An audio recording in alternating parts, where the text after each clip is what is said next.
저희가 가지고 온 데이터셋은요. 데이터셋은 여러분들 교재 저자에 GitHub에 있는 CSV 파일에서 CSV 파일을 읽어가지고 데이터 프레임을 만들었죠. 데이터 프레임을 만들었고, 데이터 프레임은 물고기의 종류와 그 다음에 물고기의 여러 가지 특성들을 숫자들로 저장한 종류는 문자열이고요. 물고기의 종류는 문자열, 그리고 여러 가지 물고기의 특성들은 숫자 타입으로 만들어져 있는 그런 데이터 프레임이어서 썼습니다. 그래서 데이터 프레임을 탐색하는 과정이었어서 썼어요. 저희 오전에. 물고기의 종류는 전부 7가지 종류의 물고기가 있었고요. 그 7가지 종류의 물고기들은 이만큼의 개수를 가지고 있었습니다. 퍼크라고 하는 물고기가 제일 많았고요. 그 다음은 브림. 또 제일 그 개수가 적었던 물고기는 화이트 피쉬라고 하는 물고기가 있었습니다. 그 다음에 연속형 변수들을 탐색을 했고요. describe 메서드 써가지고 무게, 길이, 대각선 길이, 물고기의 키, 물고기의 두께를 평균값, 표준 편차, 최소값, 최대값, 뭐 중앙값 이런 것들을 한꺼번에 출력을 해봤고요. 숫자들로 보는 것보다 저희가 히스토그램 이런 분포들, 데이터들의 분포는 히스토그램과 또는 박스 플러스로 보는 게 좋을 것 같아서 시각화를 해봤죠. 그러니까 막상 이렇게 하니까 정말 별로 한 게 없네요. 그죠? 피쉬라고 하는 데이터 프레임의 컬럼즈 속성에는요, 그 6개의 컬럼 이름들이 다 들어가 있습니다. 컬럼 이름들이 배열로 들어가 있다고 생각하시면 되고요. 그래서 컬럼 이름도 슬라이싱을 할 수가 있어요. 첫 번째 컬럼부터 마지막 컬럼까지. 그렇게 하면 이렇게 5개의 문자열을 가지고 있는 인덱스 배열을 우리는 찾아올 수가 있죠. 그래서 그 인덱스 배열을 반복문을 사용할 수가 있습니다. 오전에는 제가 서브 플롯을 만들 때 행을 1개만 만들었었어요. 근데 지금은 행을 2개로 만들었습니다. 그러니까 요렇게 나눈 거죠. 요렇게 나눴고요. 그 다음에 컬럼은 5개로 나눴어요. 예. 컬럼을 요렇게 나눈 거죠. 아, 한 개, 컬럼 이렇게 5개로 나눠져 있어요. 나눠져 있고, 여기가 행 인덱스가 0번일 거고요. 여기는 행 인덱스가 1번일 거고요. 컬럼 인덱스는 여기가 0번, 1번, 2번, 3번, 4번. 이렇게 되겠죠. 그래서 각각의 그래프들을 그렸어요. 각각의 그래프들을 그렸는데, 여기서 우선 가로로 길기 때문에 피겨 사이즈를 좀 조절을 했습니다. 가로 길이가 좀 길게끔. 세로 길이보다 가로 길이가 길게끔 조절을 했고요. 하이트 레이쇼라고 하는 파라미터를 저희가 처음 사용해 본 것 같은데, 이거는 뭐냐면, 하이트라고 하는 건 높이잖아요. 그러니까 요 높이를 얘기해요. 첫 번째 행에 있는 엑시스의 높이와 두 번째 행에 있는 엑시스의 높이. 이 그 높이들의 비율입니다. 비율. 그러니까 여기와 여기를 몇 대 몇으로 하겠다? 1대 3으로 하겠다는 뜻이에요. 1대 3으로 하겠다. 그래서 위쪽은 엑시스가 이렇게 작게 그려지고요. 아래쪽은 엑시스가 크게 그려지게 됩니다. 이렇게 되고요. 어, 그렇게 해서 위쪽 행에는 박스 플롯을 그렸고요. 그 다음에 아래쪽 행에는 히스토 플롯을 그렸습니다. 사용한 변수는 똑같은 변수를 사용을 했어요.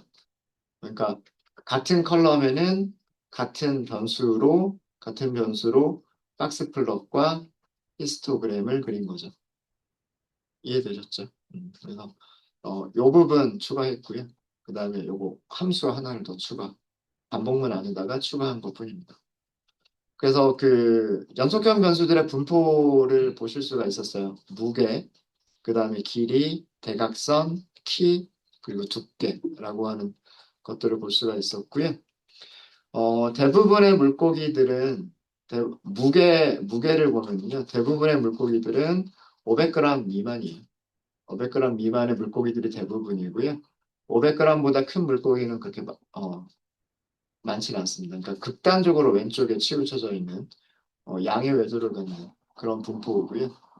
물고기의 길이는 물고기의 길이는 여기가 많아요. 그러니까 여기가 굉장히 많죠. 여기가 굉장히 많고 굉장히 큰 길이가 긴 물고기가 조금 있고요. 길이가 작은 물고기도 조금 있습니다. 그래서 이런 분포를 갖는다라고 하는 거. 대각선이나 키나 위드스 같은 경우들도 이런 식으로 분포들을 보실 수가 있으시죠. 그래서 박스 플롯과 히스토그램을 같이 놓고서 분포들을 같이 보실 수가 있으십니다. 중앙값이 여기가 중앙값이다. 이런 거 알 수 있죠. 여기가 중앙값이다. 여기가 중앙값이다. 이런 거 알 수 있죠. 같이. 네. 여기까지를 저희가 오전에 했었습니다. 네, 혹시 질문 있으실까요? 자, 탐색을 한 가지만 더 해보도록 하겠습니다.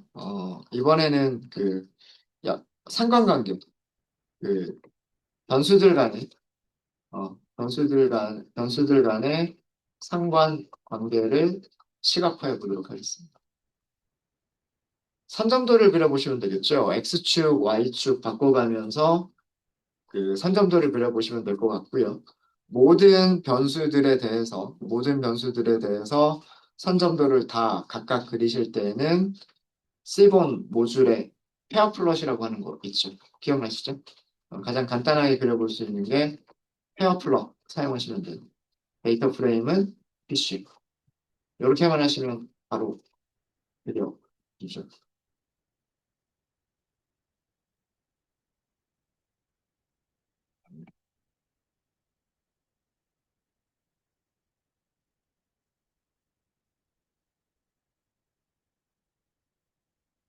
여기에 물고기의 종류들은 표시가 되어져 있지 않습니다.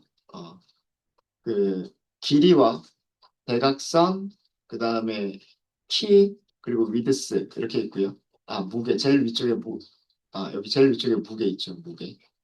그다음 아래쪽에도 마찬가지로 무게, 길이, 대각선, 키, 두께 이렇게 있고요.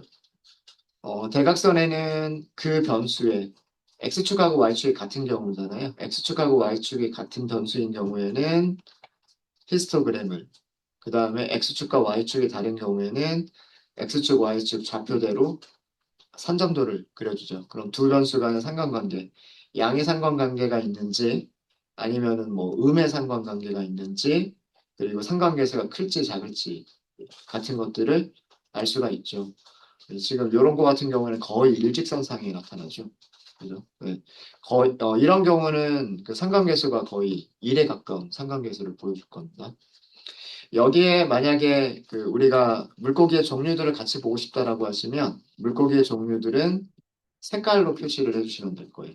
그래서 물고기의 종류가 스피시즈라고 하는 컬럼 이름으로 되어져 있기 때문에 이렇게 해서 그리시면 색깔별로 보여줄 겁니다. 대각선 쪽에 있었던 그 히스토그램은요. 히스토그램 대신에 덴서티 플롯, 그러니까 이렇게 부드러운 곡선으로 그, 그 밀도 함수 덴서티 플롯을 그려주게 되고요. 그 다음에 선점도에서 여러 가지 색깔들이 나타나게 되는데 이 색깔들은 물고기의 종류들을 의미를 하죠. 그래서 각각의 물고기들이 예를 들어서 갈색 색깔을 갈색은 여기 보면 파이크라고 하는 물고기라고 하는 걸 알 수가 있죠. 갈색은 이런 분포를 갖는다, 이런 분포를 갖는다, 이런 걸 알 수가 있죠.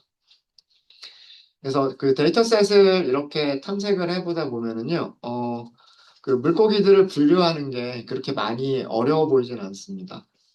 그 특성들별로 굉장히 뚜렷하게 빨간색들이 모여 있는 부분, 파란색들이 모여 있는 부분, 갈색들이 모여 있는 부분, 이런 것들이 명확하게 보여요. 물론 그렇지 않은 상관관계를 갖고 있는 변수들도 있어요. 그렇긴 하지만 몇 개의 그래프들을 보면 이렇게 색깔별로 뚜렷하게 구별이 되는 모습들을 볼 수가 있어서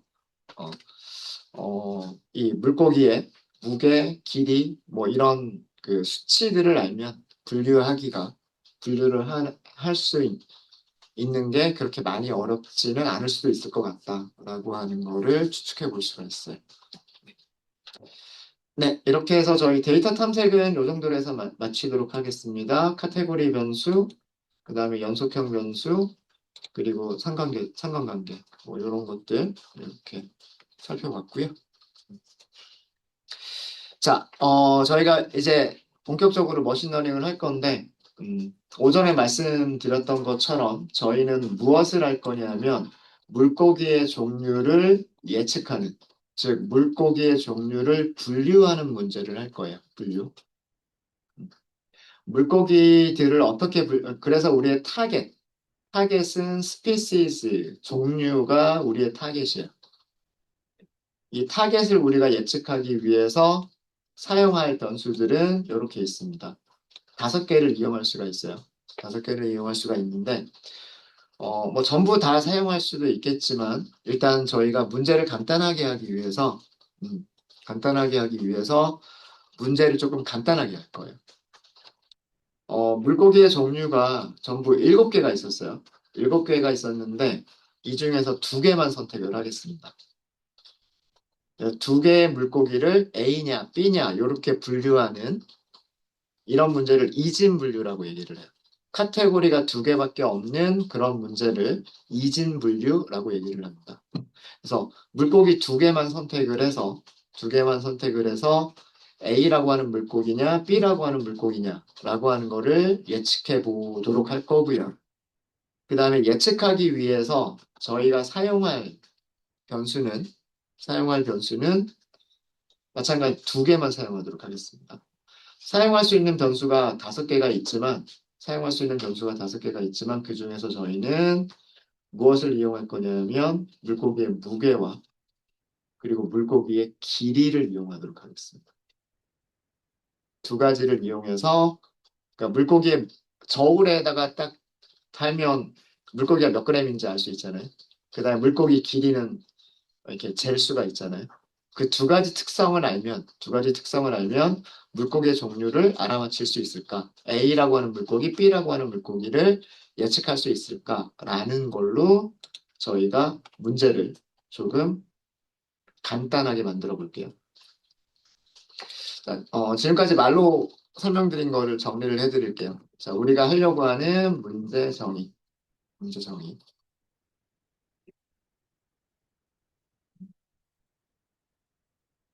물고기의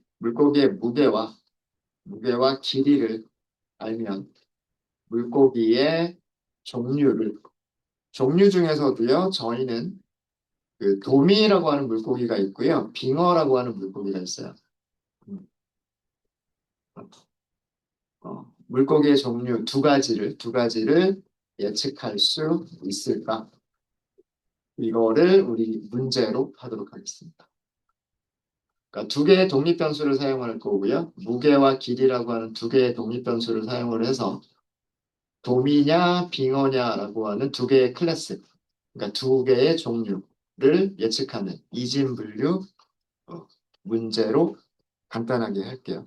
그래서 어, 어, 2개의 변수를 사용한 독립변수라고 할까요? 독립변수를 사용한 이진 분류 문제라고 생각하시면 돼요. 이진 분류를 영어로는 바이너리 클래시피케이션이라고 얘기합니다. 바이너리라고 하는 게 2개만 갖는다라는 의미가 바이너리잖아요. 0 아니면 1, 0 아니면 1 이렇게 하는 게 바이너리. 그래서 바이너리 클래시피케이션 그러면 이진 분류라는 뜻이에요. 이진 분류. 그럼 우리가 사용할 독립변수, 어, 사용하는 독립변수를 피처라고 얘기합니다. 피처를 우리말로 그대로 하면 특성이라고도 부르고요. 독립변수라고도 얘기를 해요. 우리가 사용할 독립변수는 그 데이터 프레임에 무슨 컬럼을 사용할 거냐면 weight라고 하는 컬럼을 사용할 거예요. 보게. 그 다음에 길이는 length라는 컬럼이 있죠. 길이. 전체 우리 fish라고 하는 데이터 프레임이 있었는데 fish라고 하는 데이터 프레임에서 weight라고 하는 컬럼과 length라고 하는 컬럼을 선택하겠다는 뜻이에요. 두 개의 컬럼이 특성 배열이 될 겁니다. 특성 배열.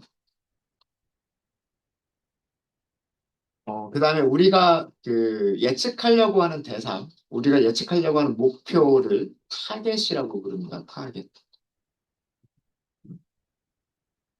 타겟이라고 부르기도 하고요. 또는 레이블이라고 부르기도 해요. 레이블. 뭐 레이블을 다른 말로 클래스라고 부르기도 합니다. 두 개의 클래스가 있는 거죠. 두 개의 레이블이 있는 거죠. 예측하고자 하는 목표잖아요. 그래서 타겟 이렇게 부르기도 하고요. 전부 다 비슷비슷한 용어라고 생각하시면 돼요. 이거는 물고기의 종류인데 그 도미라고 하는 물고기가 뭐냐면 브림이라고 하는 물고기예요. 브림이 우리말로 도미라고 하더라고요. 도미와 도미와 빙어는 스멜트라고 하는 물고기가 있어요. 이게 빙어예요, 빙어. 그래서 브림이냐 스멜트냐, 도미냐 빙어냐라고 하는 거를 예측하는 문제로 할 겁니다. 예측하는 문제. 네, 문제 정의 이해되셨죠? 네. 자, 그러면 우리가 데이터 프레임을 fish라고 하는 데이터 프레임을 전체를 사용하지 않을 거예요. 그죠? 스피시스 중에서 브림이라고 하는 것과 스멜트라고 하는 걸 찾을 거고요.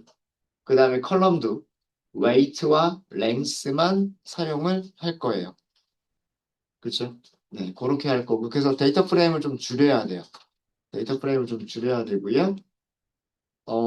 그리고 요거 하기 전에 그 설정 하나만 하고 넘어갈게요. 주피터 노트북에서 데이터 프레임을 출력할 때 최대 행의 개수를 10개까지로, 10개로 제한하도록 하겠습니다. 그러니까 그 지금처럼 데이터 프레임이 행을 159개를 가지고 있잖아요. 그러면 중간에 점점점이라고 하면서 앞에서 5개, 뒤에서 5개만 출력을 해주죠. 음. 근데 만약에 데이터 프레임이 행을 한 20개만 가지고 있다. 그렇게 하면은요. 그 20개의 행을 다 출력을 해버려요. 어, 그래서 너무 길게 출력하는 게 좀 보기가 싫어서 최대로 출력할 수 있는 건 10개까지로만 제한을 하도록 하겠습니다. 자, 그렇게 하시는 방법은요. 판다스에서 set option이라고 하는 함수가 있어요.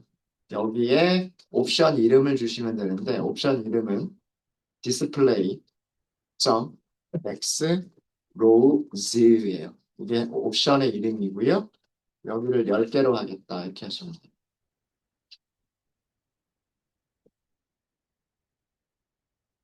네, 이렇게 해서 요거를 먼저 좀 세팅을 먼저 좀 하고요.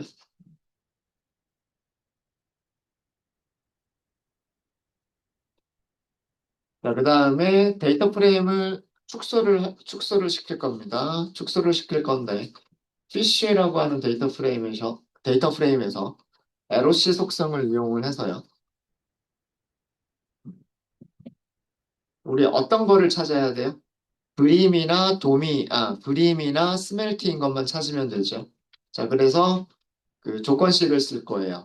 fish, 점, species가 is in, 뭐뭐 안에 있으면이라고 할 거예요. 자, 여기에는 물고기 종류를 써주시면 돼요. 브림. 그리고 또 하나는 스멘트.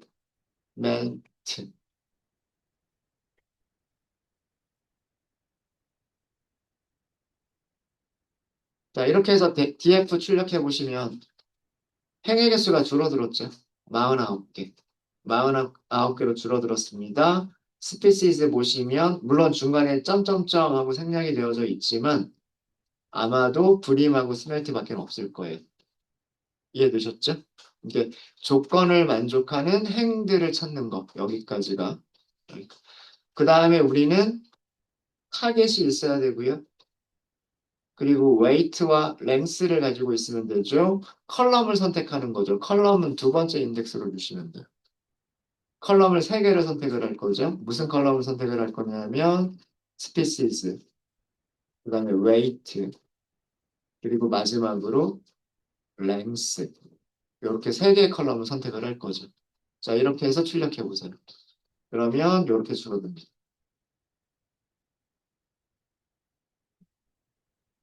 LOC에서 앞에는 행을 선택하는 인덱스, 행을 선택하는 인덱스인데 불리한 인덱싱을 사용을 한 거죠. 이 조건을 만족하는 행들만 선택하겠다. 그 다음에 두 번째 인덱스는 이거는 컬럼 인덱스잖아요. 행을 선택하는 인덱스, 쉼표, 컬럼을 선택하는 인덱스. 그래서 컬럼이 세 개만 이렇게 선택이 되는 거예요. 되셨습니까?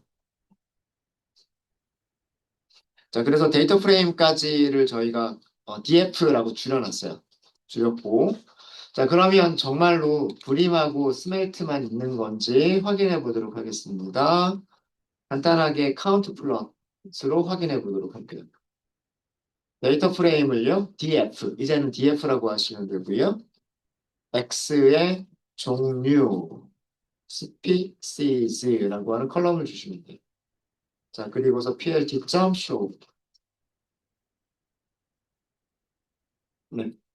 자, 우리가 그 DF라고 만든 거는요, 두 개밖에 없다라는 게 확인이 됐죠. 브림이라고 하는 물고기가 35마리가 있는 것 같아요. 그 다음에 스멜트라고 하는 물고기는 14마리가 있는 것 같습니다. 그렇죠. 이쪽에 35개가 있는 것 같고요. 이쪽에 14개가 있는 것 같아요. 합쳐주면 49개가 되겠죠. 그죠? 뭐 대략 이렇게 대략적으로만 본 건데.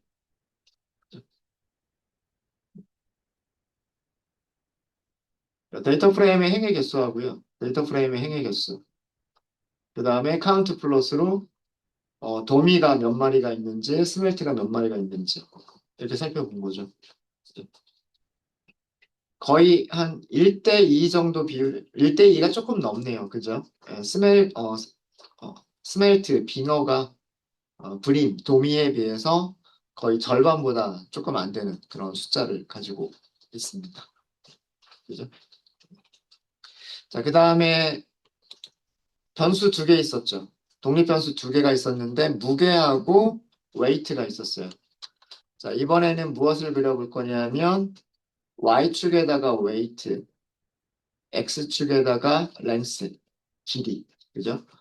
이 판점도를 한번 그려볼게요. 판점도를 그리면서 그 물고기의 종류별로 색깔 지정하도록 하겠습니다. 색깔 다르게.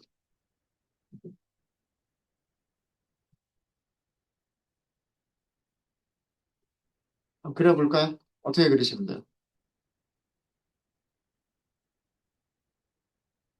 스캐터 플롯. 선정도는 스캐터 플롯이잖아요. 데이터 프레임, df. x축은 length라고 하는 컬럼 사용하기로 했고요. y축은 weight라고 하는 컬럼 사용하기로 했고요. 색깔은 뭐에 따라서? 물고기의 종류에 따라서. 이렇게 하시면 되겠죠.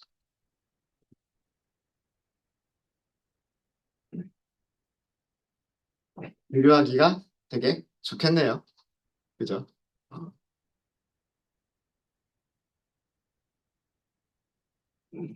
물고기의 길이만 가지고도 분류해내는 게 어렵지 않을 것 같아요. 그죠? 뭐, 요 사이에 있는 숫자, 아무 숫자나 선택을 하면, 뭐, 예를 들어서 20cm 이상인 것들은 파란색이니까 불임, 도미. 20cm 미만인 것들은 노란색이니까 스멜트. 이렇게 분류를 할 수 있을 것 같고요. 기준을 랭스만 가지고도 분류를 할 수 있을 것 같아요. 아니면 무게만 가지고도 할 수 있을 것 같아요. 100g 미만인 거는 빙어, 100g 이상인 거는 불임. 이렇게 할 수 있겠죠. 그죠? 어. 이런 식으로 데이터를 탐색하면서 어떤 패턴을 찾아서 그 패턴을 프로그램으로 만들어주는 게 기존의 인공지능이었던 거예요. 음. if 무게가 얼마 이상이면, 뭐 아니면 if 길이가 얼마 이상이면, 이런 식으로 여러 가지 어떤 패턴들, 규칙들을 찾아서 프로그램을 만들고 그 프로그래밍에 따라서 분류를 하는 그것도 인공지능인 거예요. 컴퓨터가 대신 해주는 거니까. 그죠? 근데 그거를 우리가 직접 어떤 규칙을 찾는 게 아니라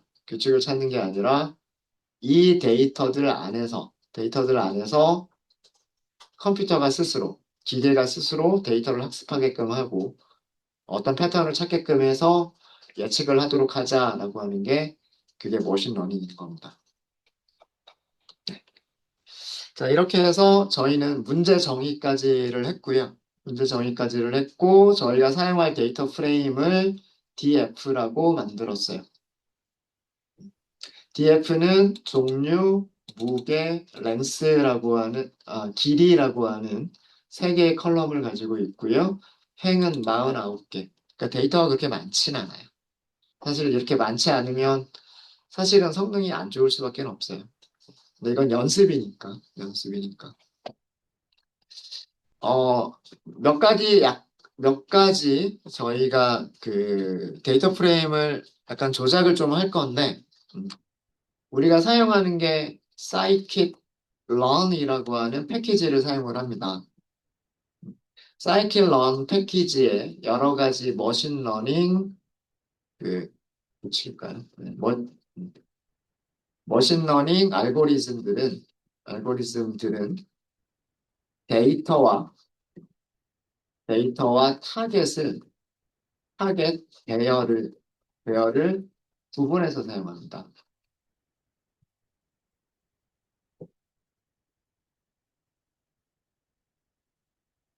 그러니까 학습해야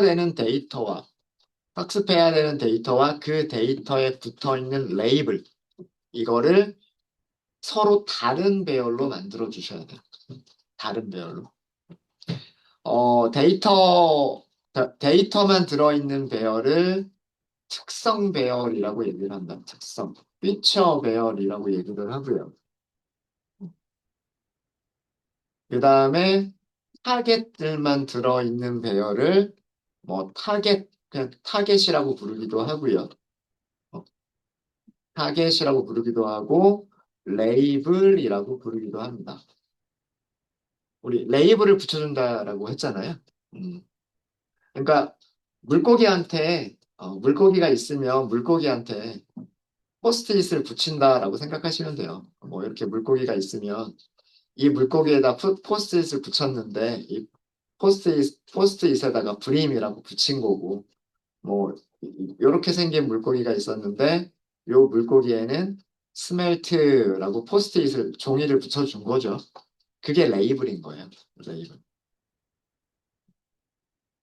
이 물고기는 무게와 길이를 가지고 있죠. 그게 물고기의 특성인 거고, 여기에 붙여 있는 포스트잇이 레이블인 거예요.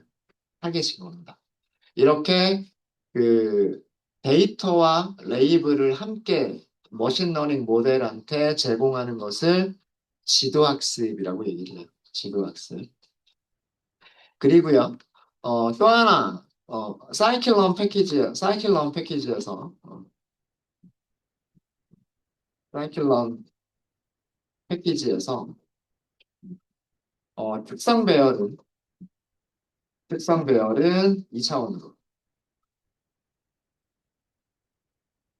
배열로, 그리고 타겟 배열은 1차원 배열로 사용합니다.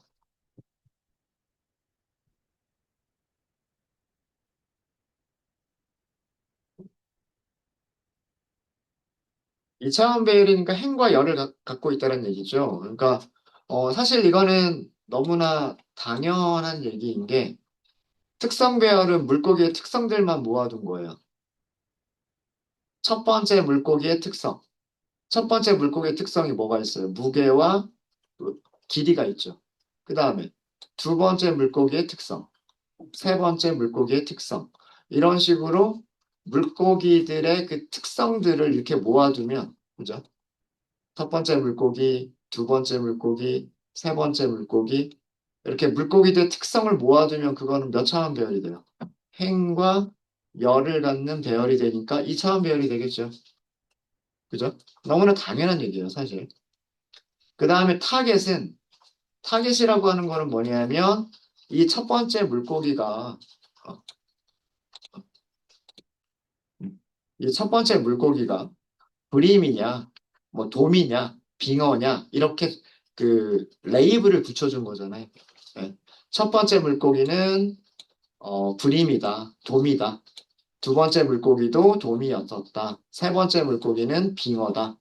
이런 식으로. 이런 식으로 첫 번째 물고기의 레이블, 두 번째 물고기의 레이블, 세 번째 물고기의 레이블들을 붙여주는 거죠. 자, 얘네들은 요렇게만 있는 거잖아요, 데이터가. 그죠? 그러니까 몇 차원 배열이에요? 1차원 배열이 되는 거죠. 1차원 배열. 네, 이해되셨습니까? 그래서 그 머신러닝을 사용하기 전에 항상 특성 배열을 만드셔야 되고요. 타겟 배열을 만드셔야 되는데, 어, 사이클런에서는 특성 배열은 항상 2차원 배열로 만들고요. 타겟 배열은 항상 1차원 배열로 만듭니다. 자, 그래서 그 특성 배열을 만들게요. 특성 배열. 쉽게 얘기해서 이거는 물고기들의 무게와 길이를 저장한 배열이라고 생각하시면 돼요.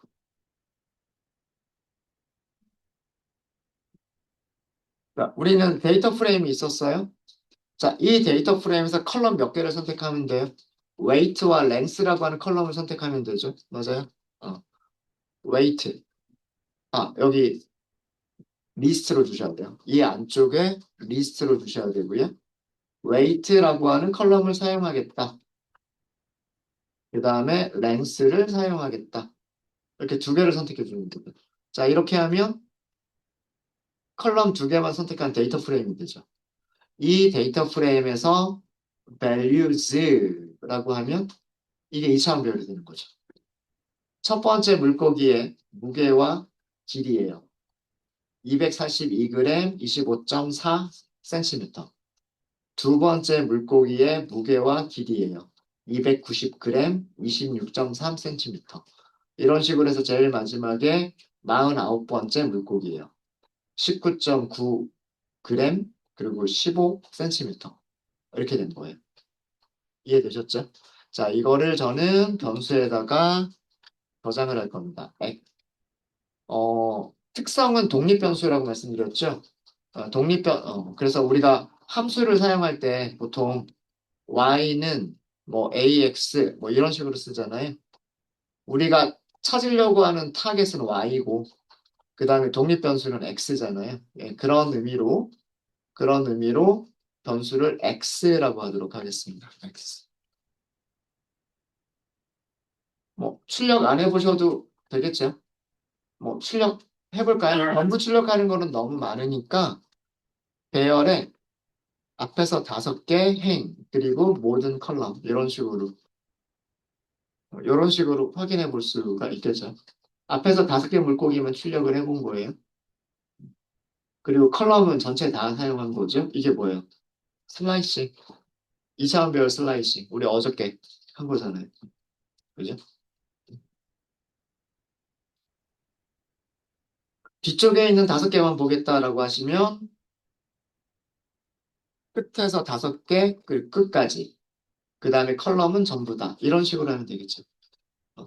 그럼 끝에 있는 5개의 물고기의 무게와 길이를 배열로 볼 수가 있어요. 네. 질문 있으십니까? 모든 데이터 프레임과 시리즈는 인덱스와 밸류즈, 컬럼스라고 하는 속성들을 가지고 있어요. 그죠? 그 세 가지는 반드시 아셔야 돼요. 시리즈나 데이터 프레임은 인덱스, 컬럼즈, 그리고 values 이런 속성들을 가지고 있죠. 그죠? values라고 하면 배열만 딱 가져올 수가 있어요. 배열만. 자, 그럼 특성 배열은 잘 만들어졌고요. 자, 이번에는 무엇을 만들 거냐면 타겟 배열.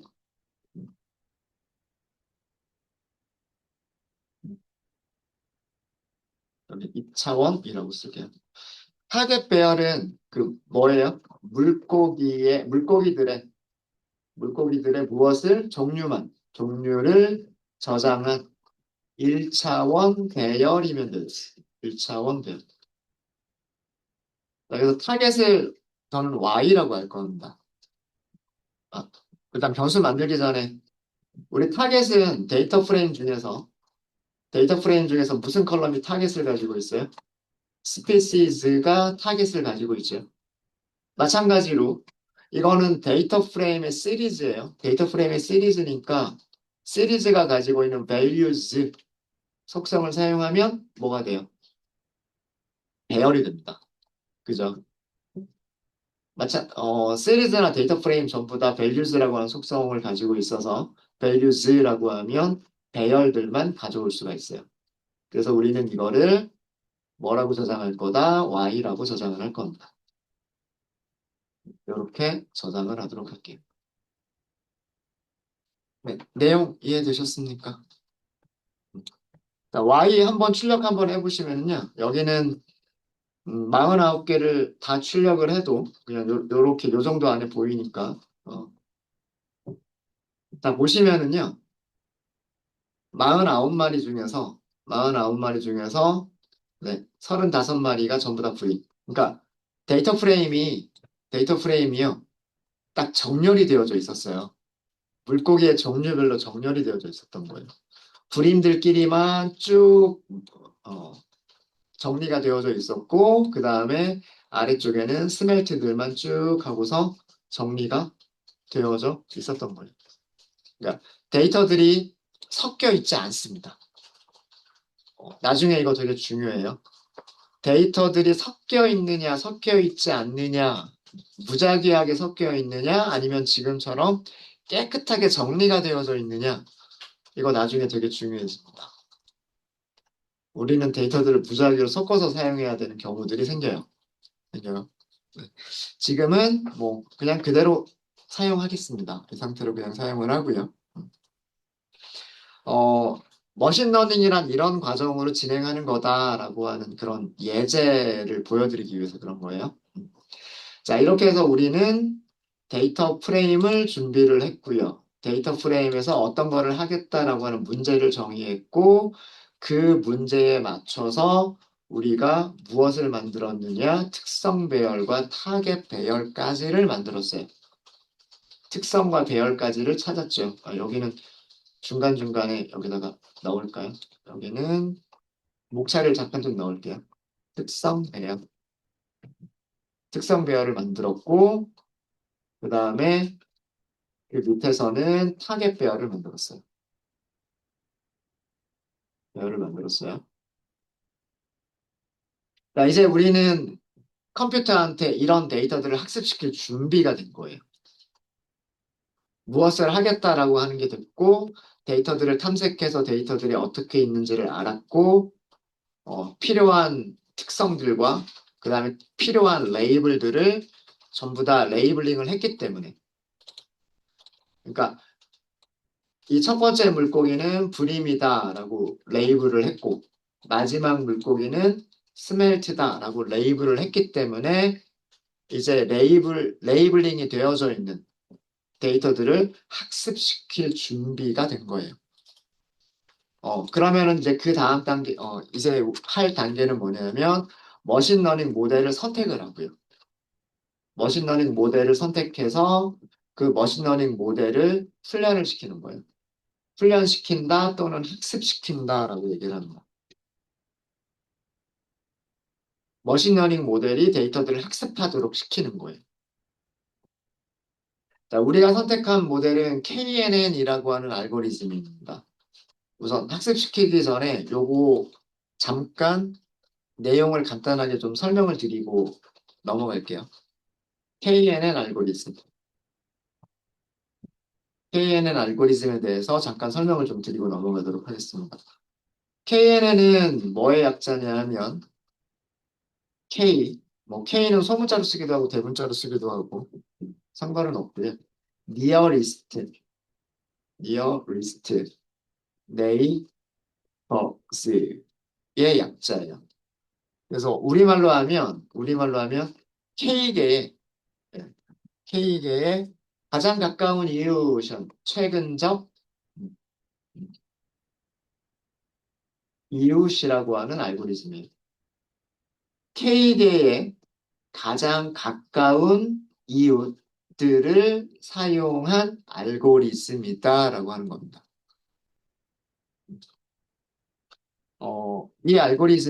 이 알고리즘은 K계의 가장 가까운 이웃들의 레이블을 사용을 합니다. 레이블을 사용해서 예측을 하는 우리 문제에서는 이 예측이 분류예요. 우리는 분류인데 사실은 KNN이 분류를 할 수도 있고 숫자를 예측하는 회귀 모델로도 사용이 될 수가 있어요. 어, 근데 지금 우리가 하려고 하는 거는 불임이냐 스멜트냐 도미냐 빙어냐라고 하는 거를 분류하는 모델인 거죠. 음. K계에 가장 가까운 이웃들의 레이블을 사용해서 예측하는 머신 러닝 알고리즘이에요. KNN이라고 하는 거는 사실 굉장히 간단하고 굉장히 쉬운 모델이에요. KNN 분류 알고리즘은 훈련 시간이 필요하지 않습니다. 훈련 시간이 필요하지 않고요. 대신에 KNN 분류 알고리즘은 예측 시간이 오래 걸릴 수 있어요.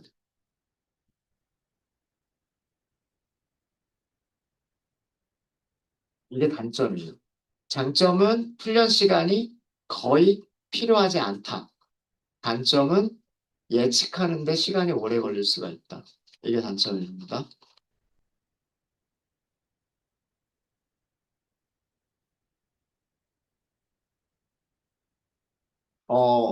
그 이유는 뭐냐면, 훈련 시간은 거의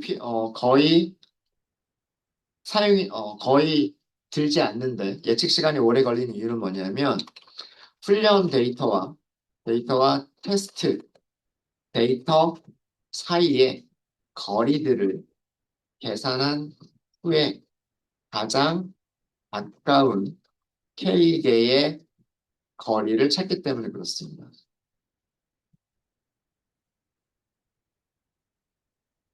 이런 이유 때문에 시간이 오래 걸려요.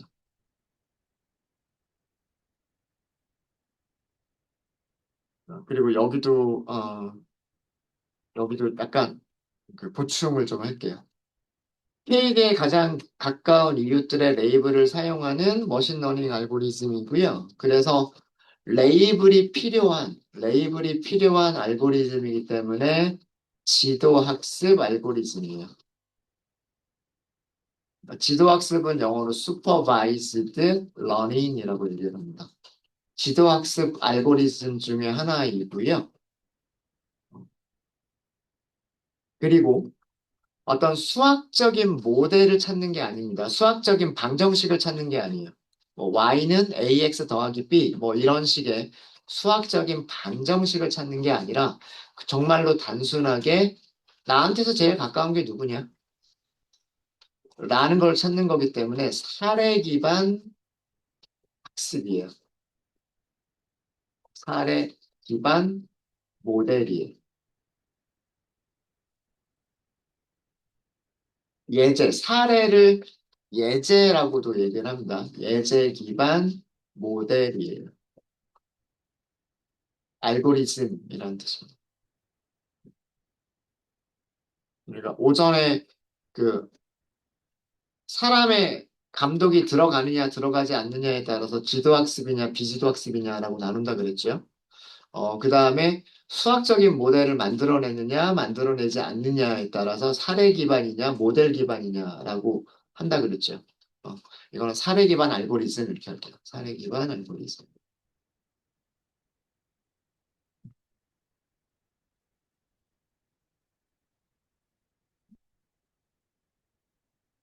이렇게 쓰면 알 것 같아요.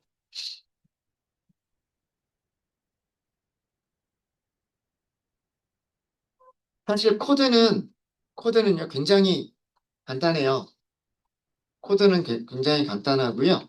음, 어떻게 예측하는지를 말로만 먼저 설명을 드리고요. 말로만 설명을 드리고 모델을 학습한다, 예측한다, 평가한다라고 하는 과정에 대해서 코드를 만들어 보도록 하겠습니다. 어,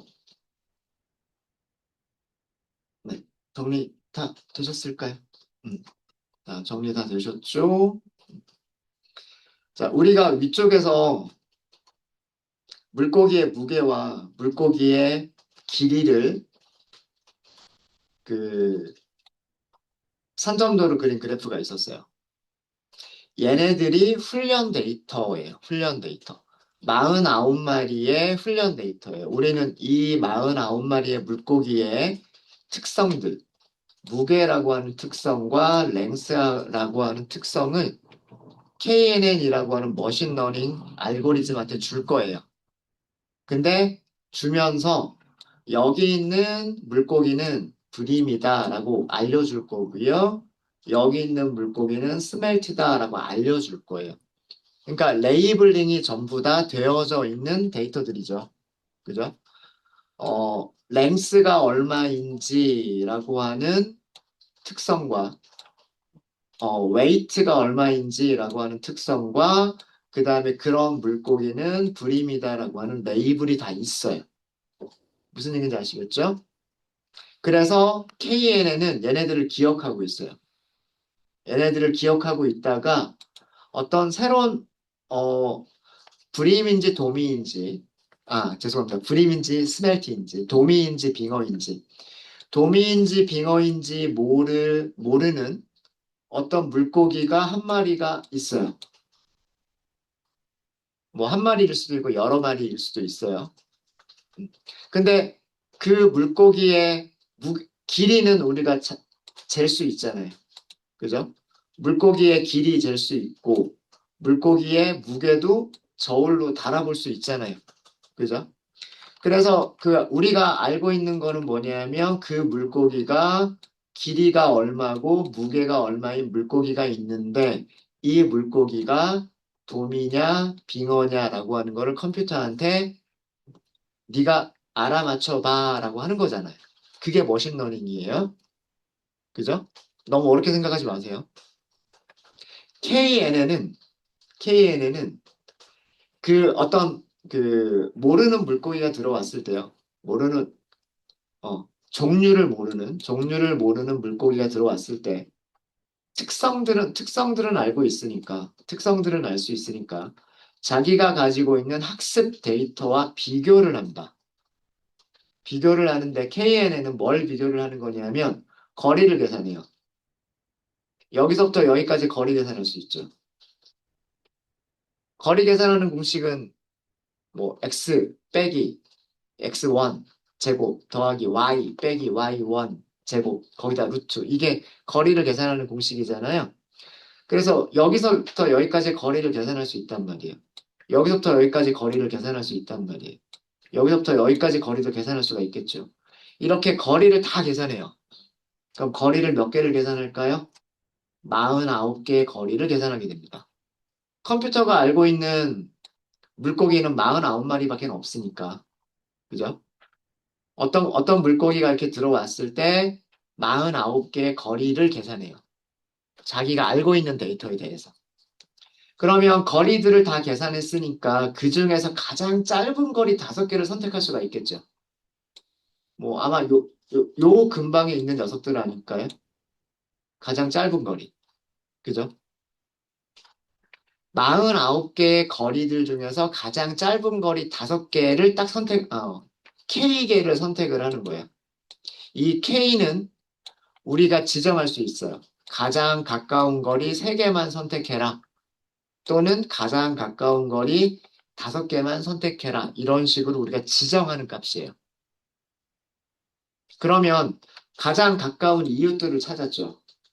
그죠? 가장 가까운 이웃들을 찾았죠. 이 이웃들이 구림인지 스멜트인지는 우리는 알고 있어요. 그렇죠? 걔네들을 다수결로 투표를 시키는 거예요. 지금 그림에서 보면 가장 가까운 거 3개를 찾았을 때 전부 다 아마도 이쪽에서 나올 것 같아요. 그렇지 않을까요? 여기 있으면, 여기 있으면, 여기서, 여기서 여기까지보다는 여기서 여기까지가 훨씬 가깝잖아요. 그죠? 이런 단순한 생각에서 출발한 게 KNN 알고리즘이에요. 너무 쉽죠? 이거는 우리가 알고리즘 만들려고 해도 쉽게 만들 수 있을 것 같아요. 어렵지 않게. 그러니까 어, 유유상종이라고 하는 말이 있잖아요. 그러니까 끼리끼리 논다라고 하잖아요. 끼리끼리 논다. 어, 성질이 비슷한 것들끼리 모여 있다. 데이터들도 그렇지 않을까? 라는 생각에서 출발한 게 정말 정말 단순한 이 KNN인 거예요. 어, 길이와 무게가 비슷하면 길이와 무게가 도미랑 비슷하면 그건 도미일 거고 길이와 무게가 빙어랑 비슷하면 그 물고기는 빙어가 아니겠느냐라고 예측을 하자라고 하는 알고리즘이 KNN 알고리즘인 거예요. 그러니까 K개의 가장 가까운 이웃을 찾자. 가장 가까운 이웃은 말 그대로 정말 그 좌표상에서 거리를 직접 계산하는 거예요. 거리 계산 공식. x 빼기 x1 제곱. 그러니까 여기서 x는 이 물고기의 길이겠죠. 여기서 x1은 어떤 요 샘플의 x 좌표겠죠. 그죠? 더하기 그다음에 y 빼기 y1 이거의 제곱. 그럼 그 y는 우리가 알고 싶은 물고기의 무게인 거고요. 그다음에 y1은 거리를 계산하고 싶은 그 샘플의 무게인 거죠. 거기다가 루트 이렇게 하면 거리가 이 점까지의 거리가 되는 거죠. 그래서 비슷한 성질을 가지고 있는 녀석들끼리 모여 있을 거다라고 하는 정말 단순한 가정에서 출발한 알고리즘이 KNN 알고리즘이고요. 그래서 K개의 가장 가까운 이웃들을 찾는 겁니다. 여기서 K개의 가장 가까운 이웃들의 레이블을 찾는다. K가 3이면 3개의 가장 가까운 이웃들을 찾고 K가 5이면 5개의 가장 가까운 이웃들의 레이블을 찾아요. 그럼 그 레이블들은 브림, 도미냐, 스멜트, 빙어냐 둘 중에 하나이겠죠.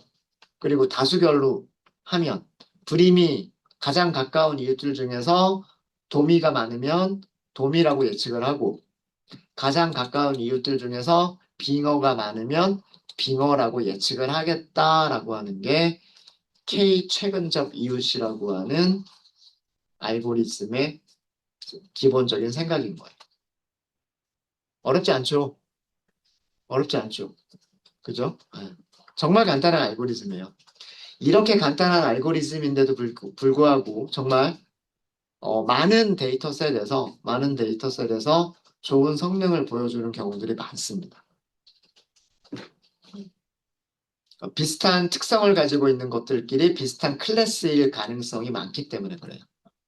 네.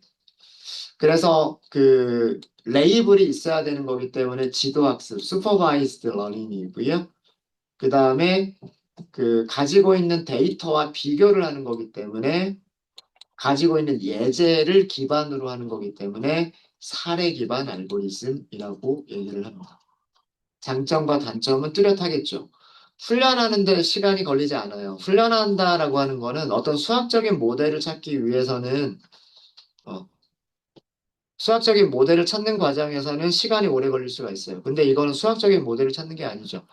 데이터만 암기하고 있으면 되는 거잖아요. 그죠? 그러니까 훈련 시간은 없어요. 근데 예측을 하려면 거리를 계산해 봐야 되죠.